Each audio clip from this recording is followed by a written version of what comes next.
Fields again going over the middle and intercepted. Intercepted by Indiana's Jamar Johnson. Ramsey looking his way. Fillier has a step. Makes the catch. Touchdown. And he's intercepted. Indiana with the return. And the Hoosiers have daylight. Touchdown, Indiana, Jamar Johnson. Penix going for the end zone again for Fillier. And what? Fillier hauls it in. Let's talk transfers. If we can't beat you, we'll just steal your defensive end. This is the LEO podcast. I'm your host, Michael Bragg, and you can follow me on Twitter at Braggley. I'm here with my co-host, Brandon. You can find him on Twitter at Brandon Dubich. That's Brandon spelled traditionally, Dubich, D-U-B-I-C-H. What's up, Brando? College football officially over. We're waiting on some names. Excited to talk it through with you. Yeah, me too. It's transfer time. Transfer in, transfer out. We'll do a recruiting class thing, I think, a little bit later. Next pod will be our season review. But right now, let's talk about some big of the decisions. decisions. Both going both ways. Big players leaving, one staying, and then we've got a couple incoming is honestly that came in the this most week. surprising. I agree. Let's talk about the leavers. Let me start if you don't mind. Go ahead. Floor is yours. I'm going to try. They can't see me, obviously, in the pod, but I'm trying not to cry. My best favorite player, my best bud, is leaving. It's good for him. I mean, if he goes anywhere but the Colts, I probably won't really care anymore. But Jamar Johnson is on his way out, which is awesome. Where do you think he goes? We'll get into this coming up, after the combine and everything. I think because of his ball hawk skills, he could work himself into a day 2 pick. That's what I was going to say. I'm not great at projecting. A late date. I mean, so for people that don't follow the draft or don't know what that means, day 1 is done on Thursday night, just the first round. Day 2 is second and third round on Friday night, and then Saturday is 4th, 5th, 6th, and 7th. Yep. So, I think most that I saw have him in anywhere from 4th or 6th. But again, I think he probably has amazing tape. There could be you hear it a lot in basketball, but I think it's the same in football. You could have a team just fall in love with you. And that's why I think he could be a late day 2. Yeah, this is probably lazy. And I just kind of came up with a comparison right now, just thinking about the Colts. But, we took Blackman from Utah, who was ranked as the second best safety coming out of that team, out of Utah. Wasn't projected until the 4th, 5th round. We took him. Oh man, I can't remember right now, but I want to say it was either late 2nd or very, very early 3rd round. And got demolished for him. And now this he's up for rookie defensive player of the year. He's probably not going to win it, but he's up there, and he'll be on rookie, all rookie teams and all that stuff. And I'm not saying that's what Jamar Johnson's going to do. That's what my heart wants him to do. And that's my dude, man. Like, that dude has been a playmaker since the second he took the field. And really got a lot of that playing time. And I think that really started out at Rutgers. That was his first big pick, I remember. In the Gator Bowls when he arrived, yeah. Though. Gator, when he made that pick 6 in the Gator Bowl, you always loved him and raved about him. And, I think our secondary wasn't what it was this year, but safety had a bunch of question marks. That's the play where I think he arrived. And he just never left his foot off the pedal from there. Yeah. For me, I think he really came to the forefront against Purdue. He had that interception on that first drive, and I think he had another interception a little bit later on in the game too. But it's going to be really sad to miss him. Where is he in your all-time Hoosiers? And who? So let me guess. Can I guess who your all-time favorite Hoosier? Is it Tevin Coleman? No. Is it Randall L? Second. Yeah. Antoine. Yeah, mine too. Yeah. He's number For one. selfish reasons. I actually have a Randall L. Steelers jersey in my closet. Weird enough. Yeah, that he's the reason. He's the whole reason behind me following IU football. So he's number one, and then number two, very close behind, is Tevin Tico. My dog's named after him, so it's he's clearly up there. I'd say Jamar's probably top 5. He's probably number 3 or 4. The next guy I'm sure we're about to talk about that's leaving is right there with him, 3, 4, or 5. Who is it, Brandon? Oh, you're not going to say Whop is up there for you, is he? Yeah. Whopper? I love you like Whopper that much. Man, how many wide receivers we've had. That's a little interesting.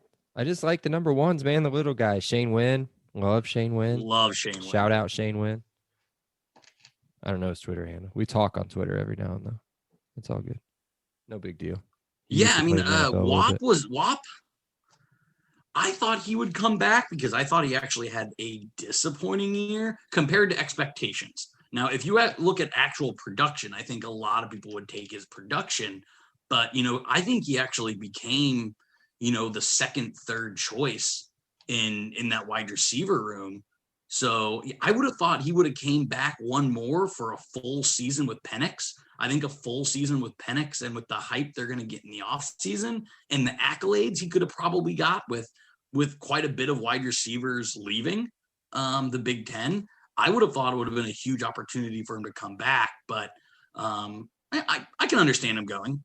It was a bummer to see, but it's a position that we're deep in. According to some football writers, we're looking for a transfer wide receiver, which I think is interesting. But I think at his position in the slot, I don't know if we can 100% fill his shoes, but I think we got dudes that can, by committee, fill his shoes. Well, that's why I think it's a perfect transition. And my whole reasoning and my thought process is, Ty Fry says he's going to come back. That's the biggest. That shocked the world. Which I guess we'll get to that. The IU world. If anybody didn't know that, I guess I just ruined that surprise that was coming up. But yeah. So he waits until he says he's coming back, and then he goes, and then the other kid that never saw the field, really, Jordan Jakes, he's gone too. So we've lost, and then Rayshawn Williams a little bit, who never saw the field either. We lost a little bit of depth at wide receiver. I think if we bring anybody in, it's literally just for depth. I don't think it's going to be anybody that's going to make a big difference. So let's look at that. Who we got Ty Fry and Miles Marshall on the outside, right? Yeah. Followed by probably Hewitt and Swinton behind there. So on the outside. Yeah. On the outside. There's your 4 dudes on the outside. And then you have on the inside, you have Matthews. Ellis, if the coaches listen to this podcast, they'll move Ellis into the slot. And then again, all the rest of the guys are over 6 foot, so I'm not sure who exactly. So maybe we do need a slot guy.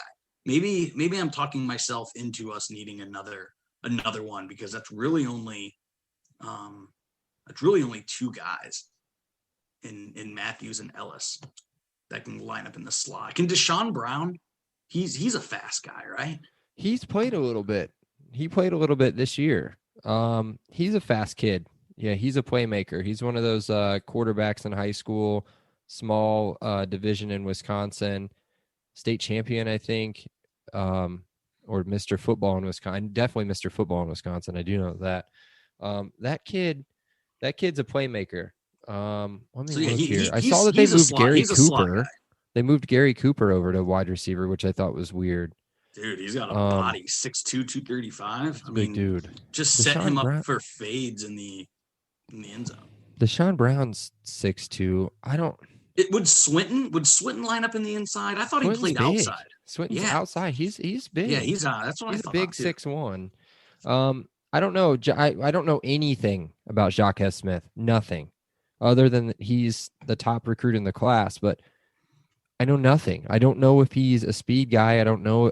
From what I understand, from what I've read, he's not a top end speed guy, or quick little jittery wide receiver. I mean, I think Hewitt can play in the slot. I do. I know that he's played outside a little bit, but if you remember those catches he made against Penn State in that final drive in the fourth quarter, Yeah, they were across the middle. That was huge. Yeah, he was lined up in the slot there, where he jumped up in the middle. I don't know if it was a safety or a linebacker, but he took a pop and held onto that ball. Yeah, I mean, that was unbelievable. He's got to get that helmet fixed, but I can't believe I remember those things as drunk as I was. Steel trap, well, baby, steel trap. Well, you know us. We beat Penn State, so we have to go back and rewatch it about 100 times and blah blah blah blah blah. Whatever. I mean, I haven't watched it 3. Me too, twice I think. Okay, some other one other important player. I don't think he's that important. You think he's important? I don't think he's that important. Is Harry Kreider's leaving? You've got depth there. You've got the goodness gracious, I can't think of his name. The dude coming in from Michigan that can fill right in where he was. Zach Carpenter. Yeah. And you've got Michael Kadick or Kaddick, however you say his last name. He got some run this year. There's just not a lot of experience. There's a lot of guys. There isn't a lot of experience. I think you're okay. I think you're okay there.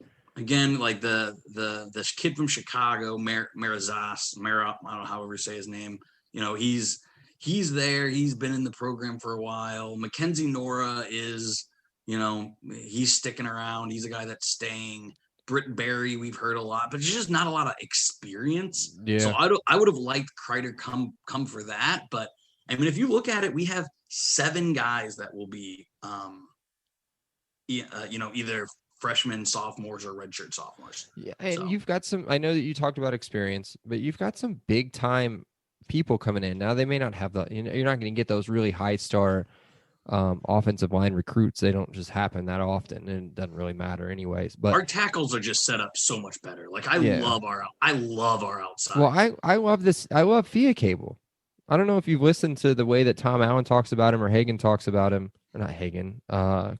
No, we don't talk about him anymore. Hagan's going to Purdue. Hagan's at Purdue after he ditched to go to Texas. What? What is his name? Who's our offensive line guy? Damn it. He's like a roly-poly of a dude. God, I hope he don't. That's probably a compliment to him. But either way, he loves him. And loved him on the incoming class conference that they did. He's a big dude. 6'4", 300 pounds coming in at 18 years old. And Tom Allen will play you. I mean, look what they did with Benson and because Benson came in and started. Bedford came in. Bedford was a game changer. Yeah. Again, I just love our tackles. I mean, you got Jones, Bradbury, Haggard, Rafferty, Benson, Sales. I mean, who's Bradbury? He was a transfer that came in. A JUCO guy. How do I not know about this guy? I'm just now seeing him. Yes. What the fudge? Yep. Oh, from San Jose State. No, he went to Riverside.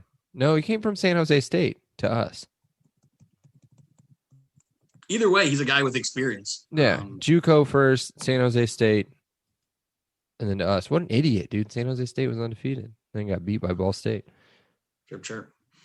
They're ranked. Preseason ranked. AP. 23rd. Yeah. Yeah, saw that. Yep. All right. Whatever. The other people there, Tremel Reese, Jordan Jakes, we talked about. Who else? Javon Swan. Breaking news. Yeah. I knew that we was saw happening. We saw that coming. That's just a mature dude that he was. I mean, obviously 4 years at Stanford, and then he comes home for a season, and I never thought he would stay.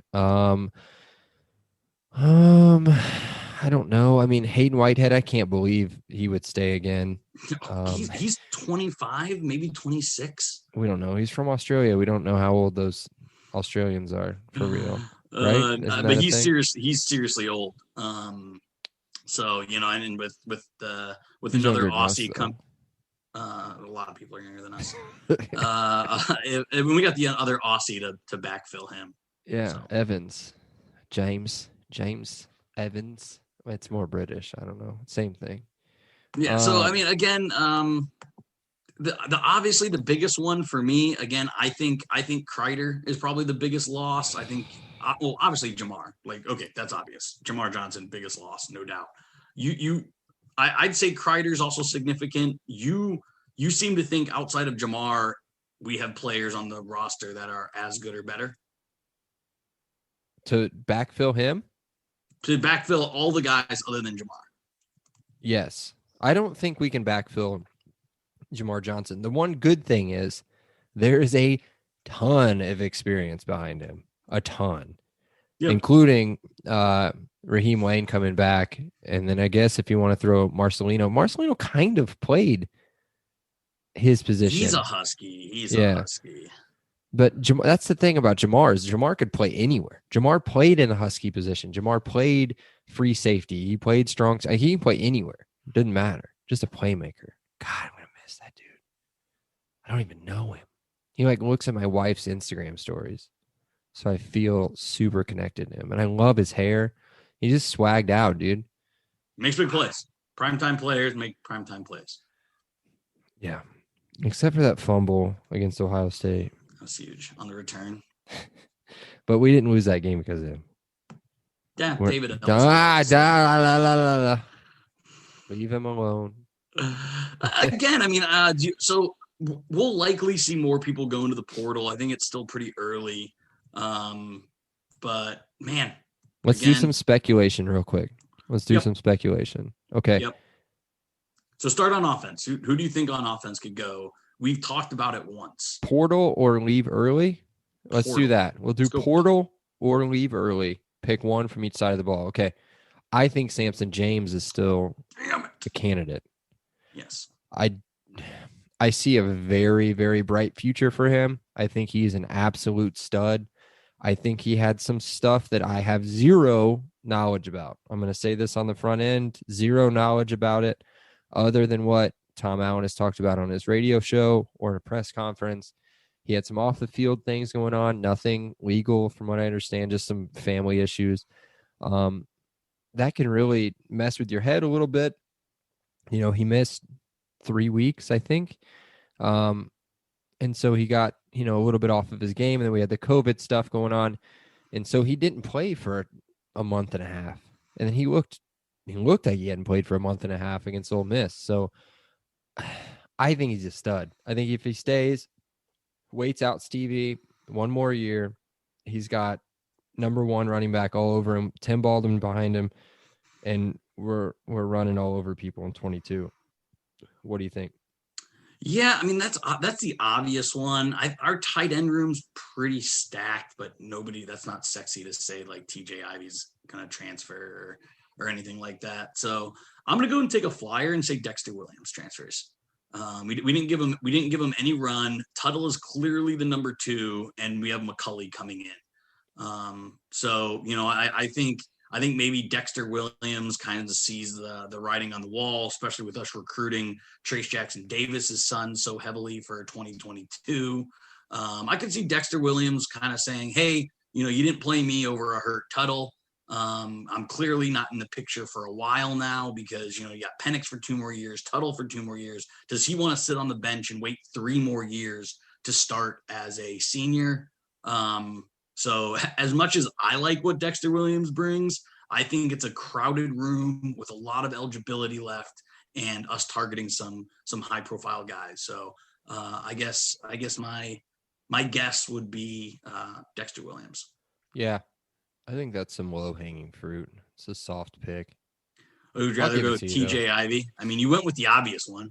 I don't think any more wide receivers leave, and I don't know enough about any linemen. Like, it's a pretty stacked tackle room. So, I could see maybe, I don't know, somebody like, Caleb Jones or Wigington or something like that leaving. I can't see Jones leaving. Jones is he's going to be a senior. Yeah. So grad transfer back to the South. I don't know. Caleb Jones? Yeah. Caleb Jones from Indy, bub. Oh, is he? He's from LN. LC or LN, one of the two. LN. Yeah. But you never know about offensive linemen. Yeah. All right, let's move to defense. Yeah, 'cause I think, defense. All right. Possible player. You go ahead. looking again kind of at the stacked safety room, and I'm saying this for selfish purposes because I really like the young guys we have. I think maybe Fitzgerald goes and leaves the program, especially with this year not counting, so he would have 2 years left to play. I think he goes somewhere and potentially as a junior again. I just really like what we have in Burgess and Monster Matthews and Ball and Lane both coming back, and Noah Pierre got run and Bryson Bonds got run. And I really like our freshmen and Freeman and Greer. So I think B-Fitz kind of saw he was on the outside looking in throughout this season, and possibly I think we have the younger players to kind of phase him out. So I'm saying Fitzgerald as my potential portal guy. Okay. I mean, I can see it. I just don't think you like him. I think you're kind of pushing him out the door more. Is that a creening? Else. Is that a creening? Yeah. Yeah. I'm just sitting here kind of flipping through a couple things. I've got two, and I won't spend much time on them so we can move on. But some two that came in the same class, two high-end recruits. Neither one of them has seen much play in Bo Robbins and Cam Williams. Bo Robbins got like practice player of the year a lot. Did he? Yeah, I mean he was repeatedly talked about from Tom Allen. So what's the one thing we're missing on defense? What is the one thing we missed all year? Edge rusher, for sure. Yeah, where the fuck? Sorry. Yep. Where was he? Yep. No, I don't disagree with you, but yeah, if you go back and look at, practice player of the week, which is an award he gives right along with offense, defense, and special teams, he won it 2 or 3, maybe 4 times. I agree with Cam Williams though. It is a young, experienced group. The only reason I maybe wouldn't see it is because there really isn't anyone behind him to jump. When I look at guys leaving, it's because they have guys younger than them jumping them. I'm just thinking about a high-end recruit, somebody that coming out of high school is projected as an early day 3 guy in the NFL. He hasn't even seen the field. I mean, maybe he's played a little bit, but he hasn't.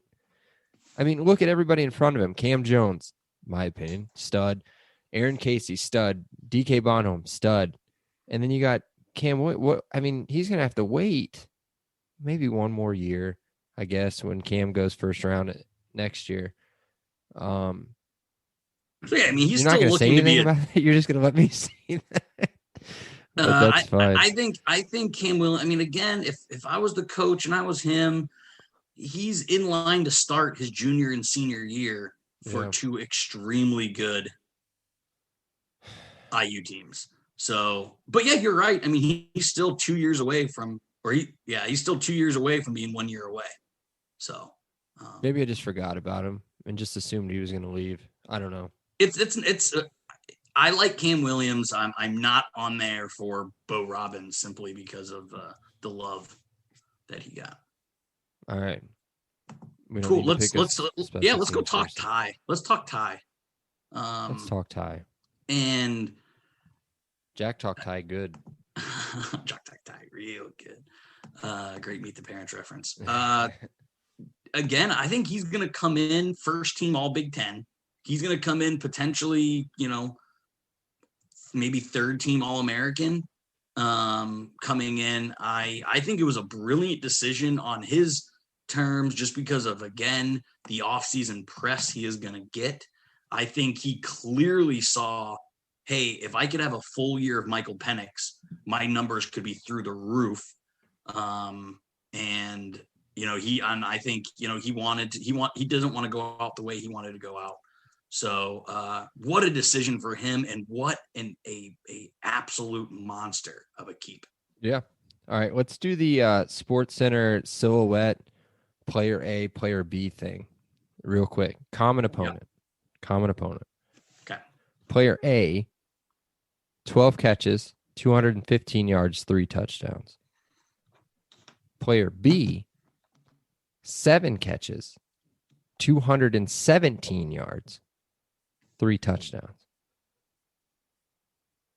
Who are these players? Did you just do Chris Olave from Ohio State?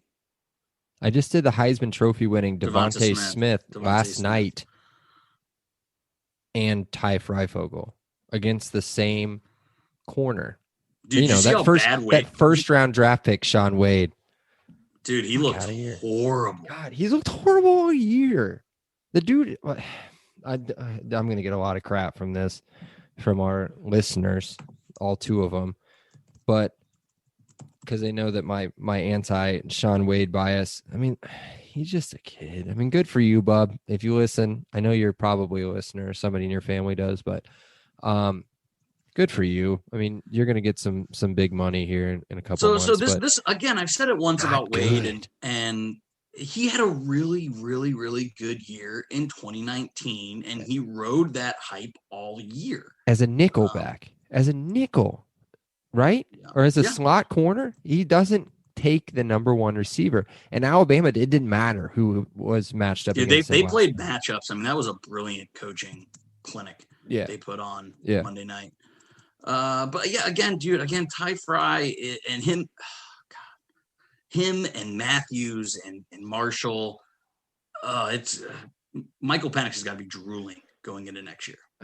Yeah, all 3 games that he's going to play. Yeah, he'll throw for 1,000 yards in 3 games, and then we'll have to go back to Tuttle and screens. Stop and it! Shit. No way. Penix is playing the whole season. He has to.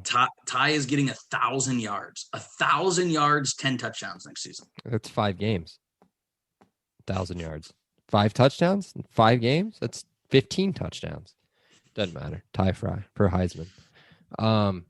I already bet on Penix to win Heisman next year because he's 10,000 to 1, and that's what Kevin from The Office says. There's no, if you have 10,000 to 1 odds, blah blah blah, you got to bet him. I don't know what he says, but it's something like that.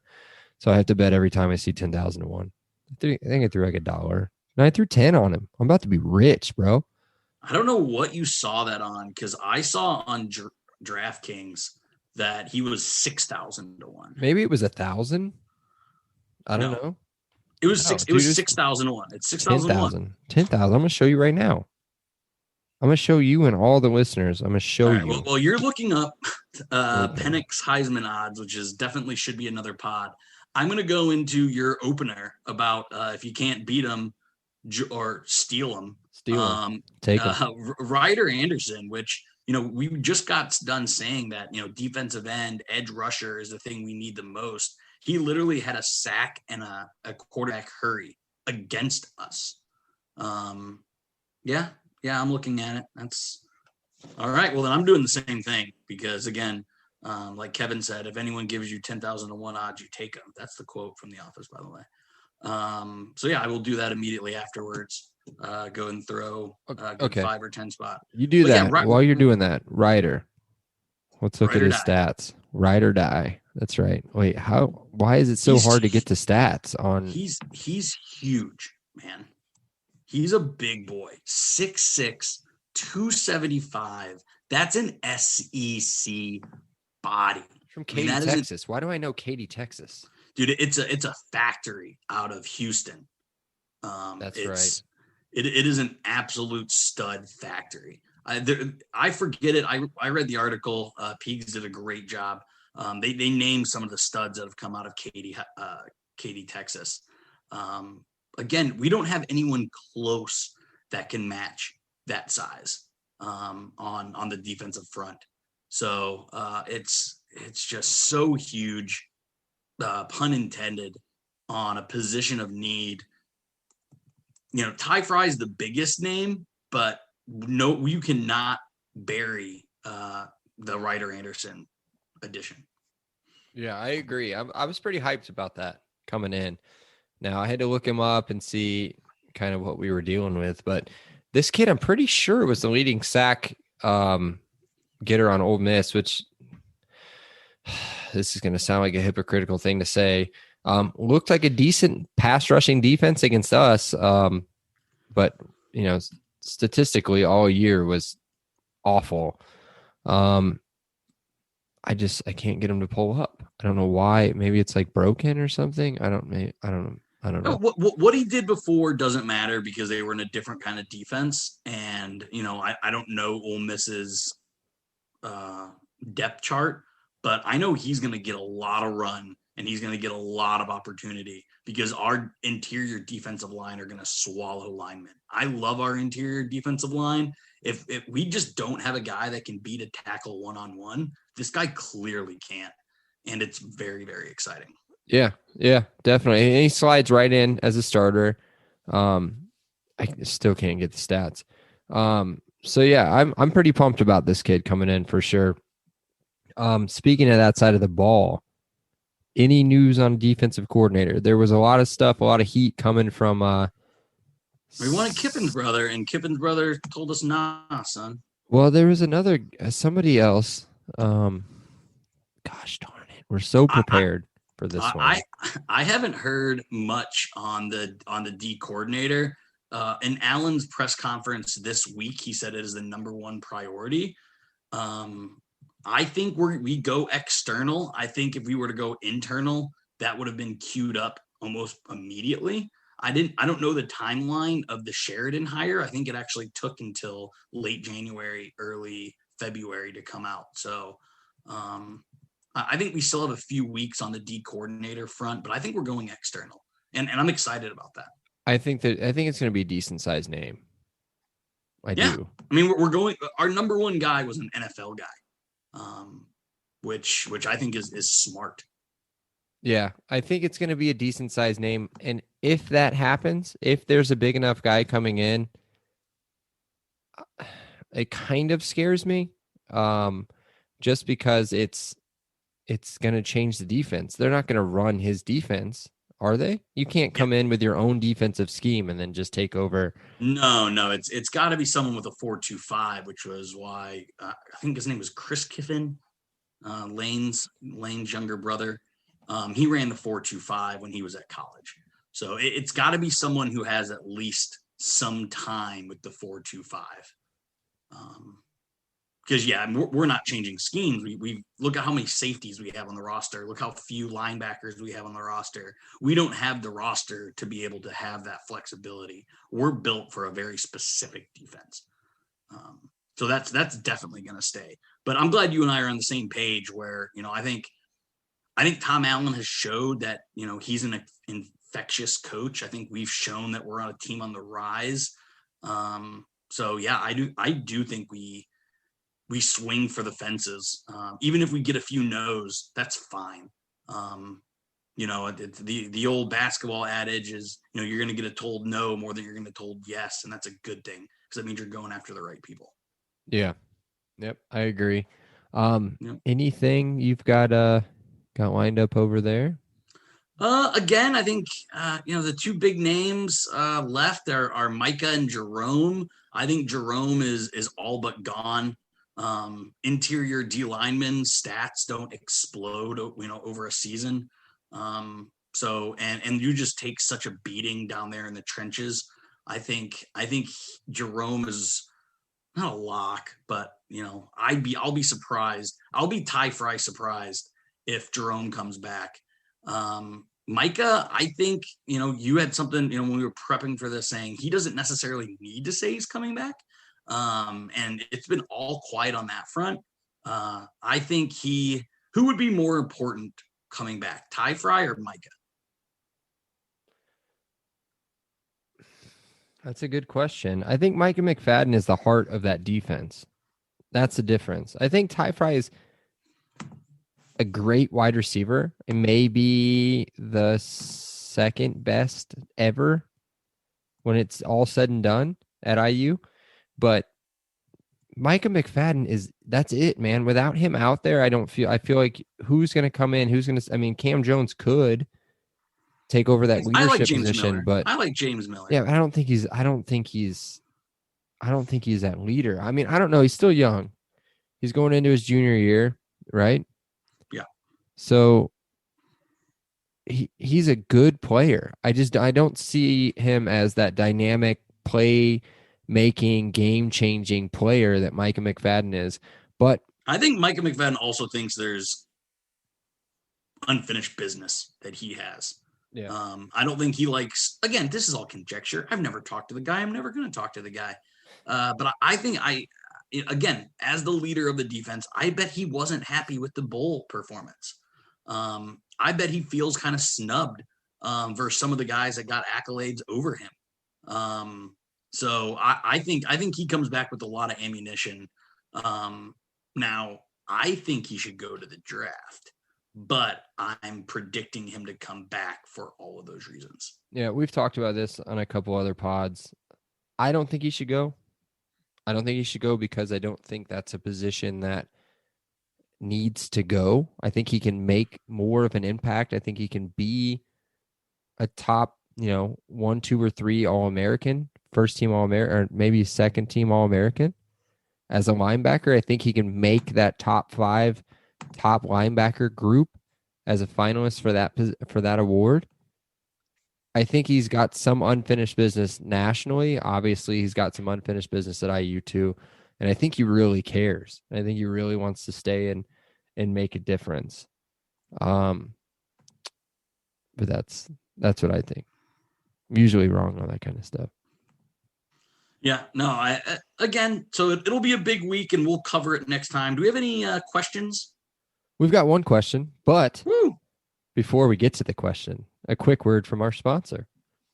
Today and every episode so far has been sponsored by the Monon Track Club. The Monon Track Club is Indiana's running brand, built on a deep love for the sport and the Hoosier State. They craft products, tell stories, and create experiences that aim to celebrate, support, and add to Indiana's running culture. As a thank you to our listeners, they're offering customers 10% off their purchase. To learn more, check out monontrackclub.com and use our code LEO10 at checkout. The link will be in the show notes. Now, to the questions. Question. It's a tough one. It's a really I'm ready. tough one. Comes from our friend Seth, avid listener Seth. He tweets a lot. Let me tell you, that guy is active on Twitter. Yeah. He's been a great participant to the show. So I went ahead and looked him up, gave him a follow, and just for props, I was gonna go like a few of his tweets. Give that little heart, and he tweets a lot. The guy is active on, and he likes to get his opinions known. Seth, keep it up, man. You were an enjoyable follow. Let's hear what he's got. So first off, he's at Twitter. If you want to follow him, he's on Twitter at SETAH5. It's like SETA 5. His question: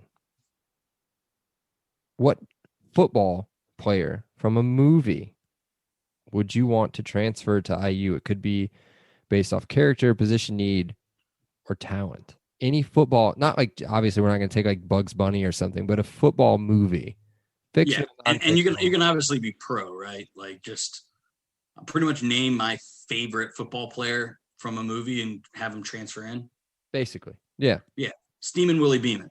No offense to Michael Penix, but could you imagine if we had the running and throwing ability of Steamin' Willie Beeman under center with the offensive weapons that we have, combined with that defense? We might only get beat by Alabama by 21 if we had Willie Beeman under center.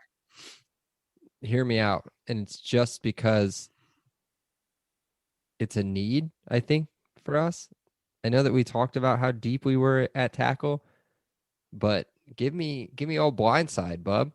Give me Michael Orr immediately. Nice. Yeah. Just throw him right in there. Sandra Bullock can move up to Bloomington with Tim McGraw. What about Billy Bob from Varsity Blues? Again, another big lineman. Concussion issues. Obviously some concussion issues. I need a playmaker at tackle. I need somebody to take care of my Penix. He's going to take care of my Penix needs protection. Our Penix needs protection. So no, Michael Orr is a good one. I don't know. Billy Bob was the only other fictional lineman I could think of. The other person, for some reason, I thought of was Nelly from the Longest Yard remake. And again, we don't have a scat back. We need a scat back. And that dude with no shoes, I don't know if they'll let him play with no shoes on. Well, who was the running back in the Replacements? Rapper. Hold on, pulling it up. You know who I'm talking about? I'm Obviously not. You know, all I can think of is Shane Falco. That's the only person I could think of. Shane Falco. Talking about no, the rap. Like, is he a rapper in a movie? He's not a rapper in real life, is he? No. I'm thinking of, again, Any Given Sunday. Yeah, that's what you're thinking of. Yeah. Now I need to find him. LL Cool J. Okay. I didn't think that you would forget his name, so I didn't throw it out there. But yeah, LL, dude. Yeah, I'm glad you got to prepare for this question and just threw it on me, because I'm like stuck on 3 movies.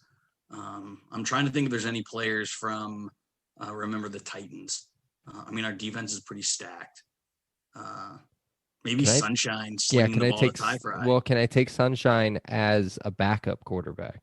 Oh, nice. If Penix goes down, having Sunshine instead of Tuttle time. He started as a backup quarterback, so like beginning of the movie Sunshine. I'll take that. I like that. All right. Great question. Keep them coming. So whoever the other listener is, go ahead and send in your question for next week. Next week's pod, by the way, is going to be a big one, I think.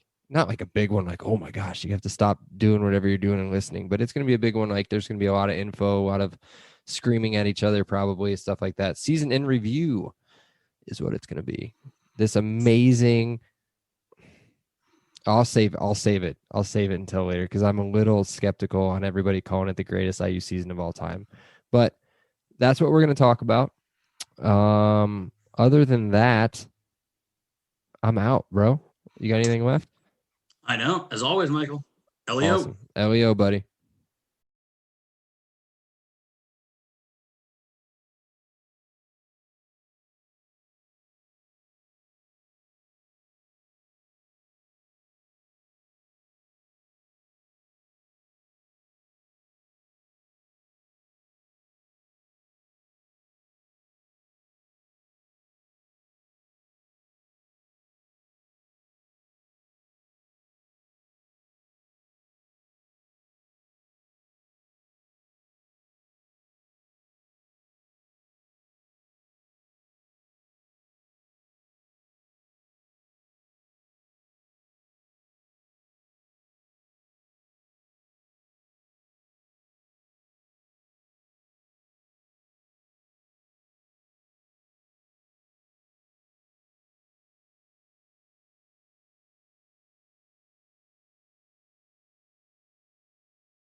Leo. Awesome day. Leo. Thank you so much, Rick. I appreciate that. Leo. All right, great. Leo. Appreciate you guys. Leo. You're welcome, Dave. Have a great day. Leo. Have a great day. Leo. Appreciate you being here with us. Have an awesome day. And Leo. Oh, thank you so much. Leo. Well, thanks so much, Leo. Hey, thanks so much, Mike. Appreciate that. Leo. Appreciate you guys, man. Have an awesome day. Leo. Awesome. Leo. Leo.